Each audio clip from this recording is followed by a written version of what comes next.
Omukolo guno gwetabiddwako abantu ab'enjawulo okuva mu gavumenti eya wakati, Poliisi ya Uganda, ab'enganda n'emikwano wamu n'abantu abalala. Ekitambiro ky'emmisa kikulembeddwamu Reverend Father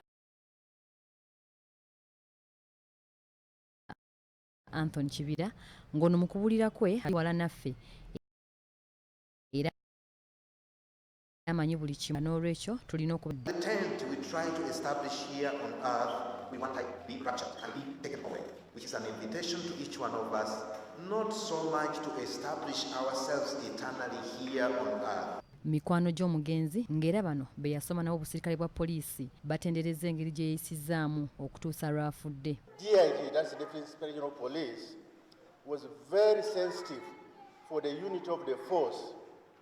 So he was never tribalistic or sectarian.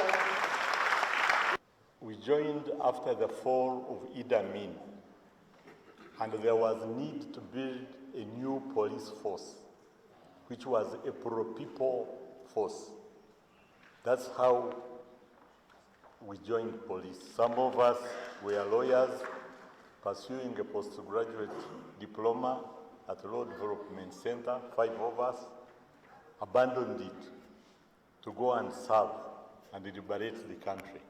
Ssaabaduumizi wa poliisi Martin Okoth Ochola ayogedde ku Kisembo ne banne ng'abantu ababazimba okutuusa we bali olunaku olwaleero. Wabula ono asesezza abantu bw'ategeezezza nga poliisi bw'enoonya Meja General Jim Muhwezi ne banne abadduka mu poliisi nga tebasiibudde. John Kosodomel has informed us that 2 of their colleagues deserted ASP Jim Muhwezi, ASP Tinyefunza. I'm looking for them. I'm not talking about General Muhwezi. I'm talking about ASP.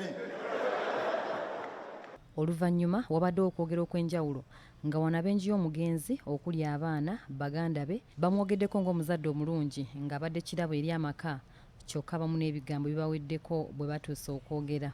We stand to be told whether any one of you has a report of him caning or kicking a suspect.